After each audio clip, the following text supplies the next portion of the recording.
Hi everybody, it's Carol Clark here, your bariatric business coach, and today I'm coming to you from my sun porch. And I'm not usually in the sun porch or dressed as casually, but I'm actually just waiting for my husband to get home. For any of those of you that follow me on LinkedIn, you know I have a series called Savor the Day, where I, at the end of the day, think through the day and share business advice and lots of different tips for success for things that can happen in any busy physician practice or any busy organization that deals with weight loss in particular. So I'm waiting for Tom to get home so we can savor the day together. It's one of our favorite times of day. But in the meantime, I want to share with you a syndrome out there that I've found, and it's called organizational or corporate obesity. And it can happen in large corporations, in health systems, as well as small practices. So there's a lot of symptoms that go along with this. And some of the most common ones are those that are you have employees that may be really silent for fear of retribution for what they're saying, those that are overly loud about their opinion and kind of overwhelm everybody else. It's an employee that you know has some talent and is just kind of not really sharing that talent, those that complain a lot, those that send emails out and end up carbon copying a bunch of people or blind carbon copying a bunch of people because they want to make sure that they sort of cover their hiney. They want to do the old CYA. You also see it just from lack of progress on any of your projects. You just don't seem to be getting anywhere. You may see a drop in revenue.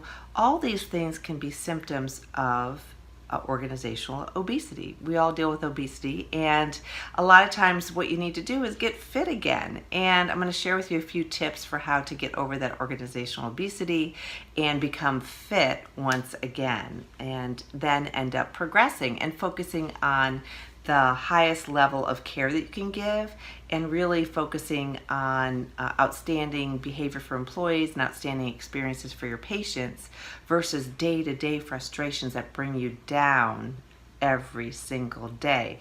So some of the things you can do is, first of all, take a look at all the different levels in your organization. See if there's sort of a dictatorial manner that may be going on. That sort of a dictatorship can be very belittling for especially talented employees that you want to keep and nurture and grow. So that's one thing that could be happening. You also want to look for employees who may have sort of informal power, whether it's deserved or not deserved. Most of the time it's not, and maybe they create some fear from the other employees of not being accepted, not belonging, that sort of thing. And what you want to do is you want to turn that around. And one of the best ways to turn that around is to take a look at your leadership style and see whether or not it's a leader-follower sort of a situation, or whether it's a leader-to-leader, meaning that you're giving your employees some sort of latitude in terms of making decisions when there's issues that are going on.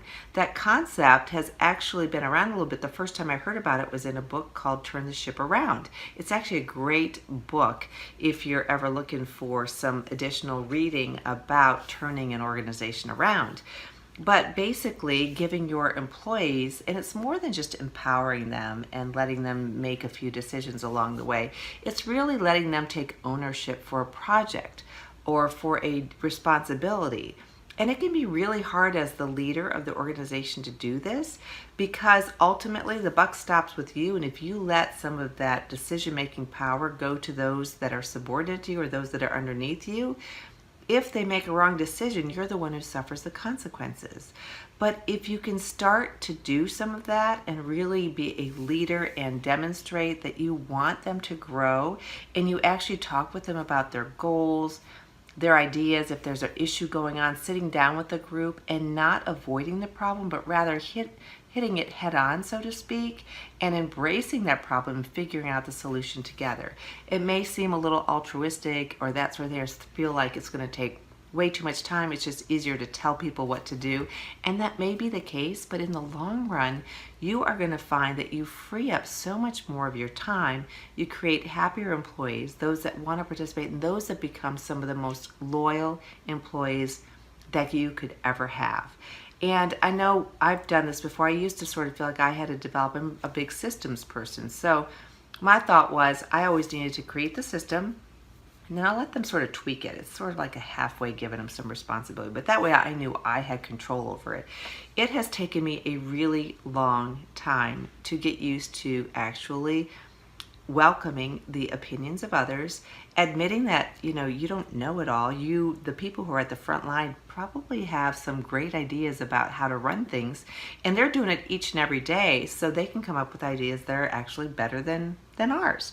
And once I came to grips with that, and I started to release some of it a little bit at a time, the rewards have been innumerable, and I can't tell you how uplifting it is now to know that when I perhaps am not there, or whether a situation comes up, I know that I have capable people there who can handle it. I don't have to cringe when I hear them answering the phone. I don't need to cringe when I hear them having an interaction with a patient who may have a question about a bill or something else that has them a little bit riled up. Because emotions are very high with weight loss, with surgery, with anything like that. So you're actually doing yourself a favor. So I encourage you to take a look at some of those things and put that into place and see where that takes your organization, and see how it helps your employees blossom, become much more participative, actually enjoying their jobs much better.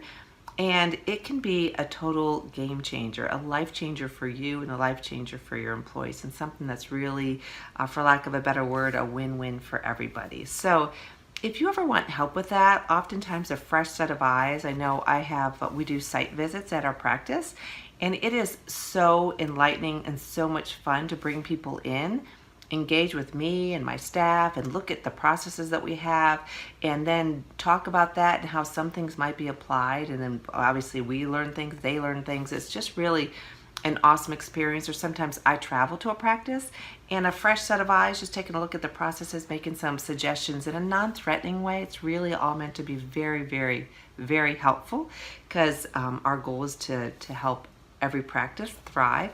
If you're ever interested in something like that, reach out to me, Carol, Karol, at weightlosspracticebuilder.com.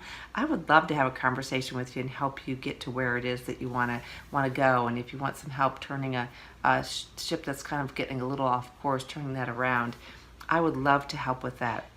I've helped do that in actually not just weight loss, but perinatology offices. I've done that with general surgery offices, but my focus really is with medical and surgical weight loss practices now. But the principles can be very similar.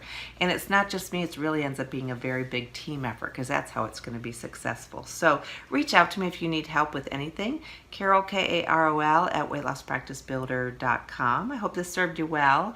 And I think I just heard my hubby come in, so I'm going to go savor the day. And you guys have a great evening or day whenever it is that you're listening to this. And take care. Bye.